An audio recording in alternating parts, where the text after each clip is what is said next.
Ngayong linggong ito sa isang natatanging pamamaraan ay ipinagdiriwang natin dito sa Pilipinas ang isang kapistahan na malapit sa puso natin. At ito ay ang kapistahan ng Panginoong Hesus, ang banal na sanggol, o mas kilala natin sa tawag na Santo Niño. At bakit nga ba ganun kalapit para sa atin ang pagdiriwang na ito? Una, sa ating mga Pilipino, likas sa atin ang pagkagiliw sa mga bata. Talagang napakahalaga ng mga bata para sa atin.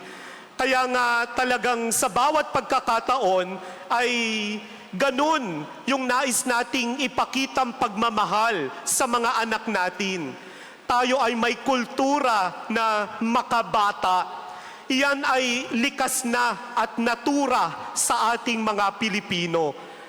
Pangalawa, masasabi rin natin na ang pananampalataya natin ay talaga namang nagsimula sa Santo Niño. Dahil kung matatandaan natin, nung dumating si Magellan dito sa ating bansa noong 1521 para ikalat ang Kristyanismo, ito yung unang imahe ng Diyos na nakita ng mga Pilipino.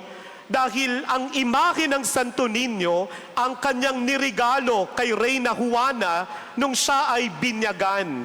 Kaya nga mula sa Santo Niño ay unti-unting umusbong ang pananampalatayang Kristyanismo sa ating bansa.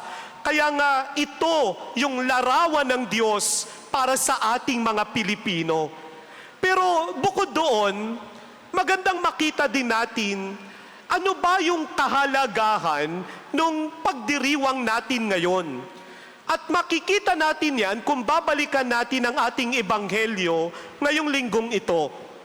Sa ating ebanghelyo, nagtanong ang mga alagad sa Panginoon, Panginoon, sino po ang pinakadakila sa kaharian ng langit? The first thing to consider is, bakit ito tinanong ng kanyang mga alagad? Iyon ay dahil sila ay nagtatalo-talo kung sino sa kanila yung pinakadakila sa harapan ng Panginoon. Of course, lahat sila gustong malaman na sila yung pipiliin ng Panginoon. Pero dito natin makikita yung kakaibang sagot ng Panginoon. Dahil ang sabi niya, ang pinakadakila sa lahat ay mga bata. Masarap pakinggan yun. Pero kung tayo ay nabubuhay nung panahong yon, at tayo ay mga Hudyong nakikinig sa Panginoon, tayo ay magugulat sa sagot na yon ng Panginoon. Very controversial yung sagot na yon ng Panginoon. Bakit? Dahil sa kaisipan ng mga Hudyo, ang mga bata ay hindi mo pwedeng ituring na mga dakila. Sa katunayan, ang mga bata ay kabilang sa mga tinatawag nating anawim. Ano ba yung mga anawim?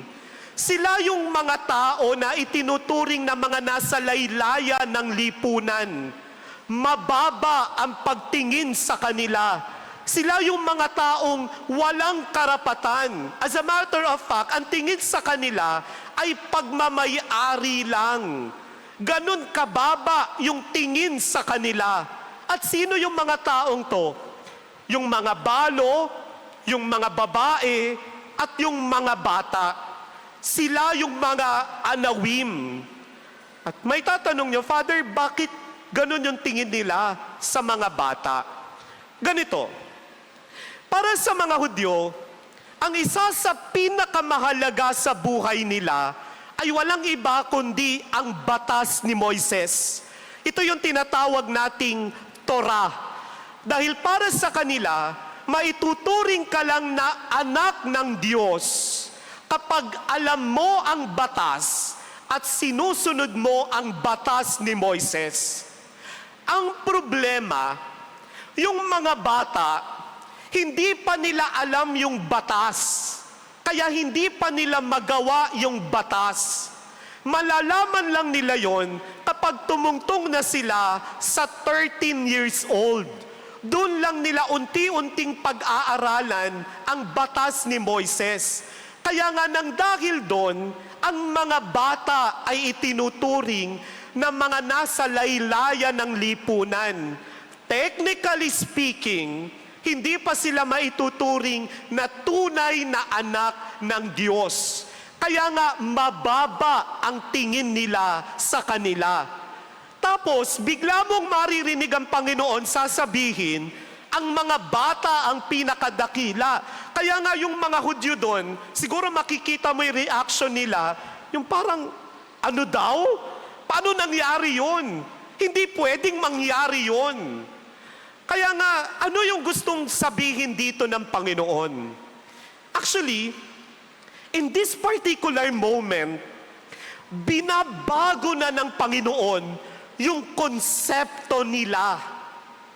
Binabaligtad na ng Panginoon yung lahat. Dahil gusto niyang ituro sa mga Hudyo, hindi porkit alam mo ang batas, at hindi porkit ginagawa mo ang batas, ay dakila ka na sa harapan ng Diyos. Dahil pwedeng ginagawa mo ang batas, pero pakitang tao lang. So ibig sabihin, wala ka naman yung tamang disposisyon para sa harapan ng Diyos. At yan ang itinuturi ng Panginoon, na yung mga bata ay itinuturo sa atin yung dapat na disposisyon sa harap ng Diyos. At ano yun? Yun yung maganda natin pag-usapan. Ano ba yung mayroon sa bata na kinalulugda ng Panginoon? Una, yung mga bata, walang pagkukungwari dyan. No pretension. Sa katunayan, pag tinanong mo yung bata, kung di mo man yan tuturuan, no? Sasabihin at sasabihin yan yung totoo. Ang sasabihin lang yan, yung nakikita niya, yung nararanasan niya, yung naoobserbahan niya. Kaya nga minsan, masakit magsalita yung mga bata. Kasi alam mong totoo yung sinasabi nila. At iyon yung isang bagay na dapat magkaroon tayo. Na sa harap ng Diyos, wala dapat tayong pagkukungwari. I want to give you a classic example. I want you to see how you pray. Kapag nagdadasal ka ba, paano ka magdasal? Maraming mabubulaklak na salita, very formal, pero yun ba talaga yung kailangan ng Diyos? Ang kailangan niya, yung totoong ikaw, yung totoong nararamdaman mo. Dahil kahit maloko mo ang lahat ng tao, ang Diyos hindi. Alam naman niya kung ano yung totoo. Kaya nga, ito ay hamon din sa atin na makita yung mga ginagawa mo sa simbahan, yung mga ginagawa mong kabutihan sa iba. Totoo ba yan? O pakitang tao lang? Hinding-hindi mo maloloko ang Diyos. What He is asking is the truth. Pangalawa, yung mga bata, meron niyang sense of wonder. Yung pagkamangha. Kaya nga yung mga bata, di ba may sarili yang mundo. Yung ang dami nilang tanong, they are very curious because they want to discover everything. Ganun yung mundo ng mga bata. Kaya nga minsan, yung isang ordinaryo para sa atin, sa kanila, yung parang, wow, ang galing. Parang para sa atin, wala naman yun. Pero isa yun sa mga bagay na nawawala sa atin. Habang tumatanda tayo, nawawala na sa atin yung pagkamangha.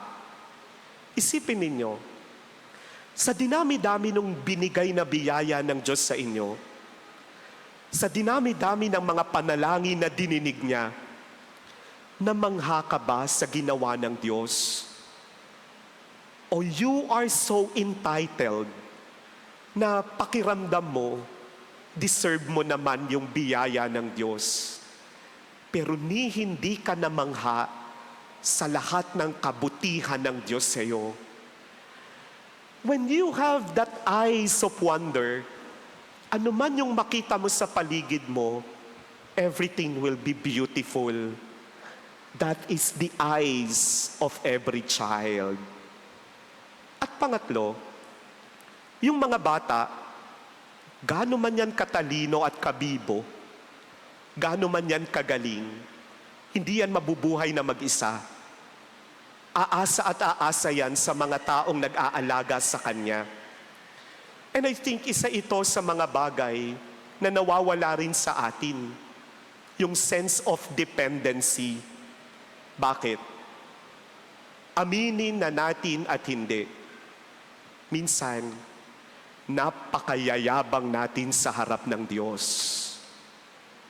Sa panong paraan? Tingnan ninyo. Minsan, magkaroon ka lang ng konting kayamanan, magkaroon ka lang ng konting kaalaman at kakayanan, yung minsan di mo naman na naiisip ang Diyos eh. Lalo na pag okay ang lahat, pag walang problema, di mo naman naiisip ang Diyos eh. Kailan mo lang maiisip ang Diyos? Pag may kailangan ka na. Kaya nga sa totohanan lang, mayayabang tayo sa harap ng Diyos. Nakalimutan natin, lahat ng bagay, biyaya lang ng Diyos. In reality, we are just a speck of a dust in God's shoes. Walang-wala tayo sa harap ng Diyos. Kaya nga sa huli, kung bakit man ginawa ng Diyos na halimbawa ang mga bata, iyan ang gustong ituro sa atin. Sa harap ng Diyos, sana maging totoo tayo, mamangha muli tayo, at sana makita natin na ang lahat ay inaasa lang natin sa Diyos. In the end, kung titingnan natin sa banal na kasulatan, nung sinabing ang Panginoon ay bata pa, nung Santo Niño pa siya, sinabi ni San Lucas na siya ay lumaki, na lumago sa karunungan at pagsunod sa kanyang mga magulang.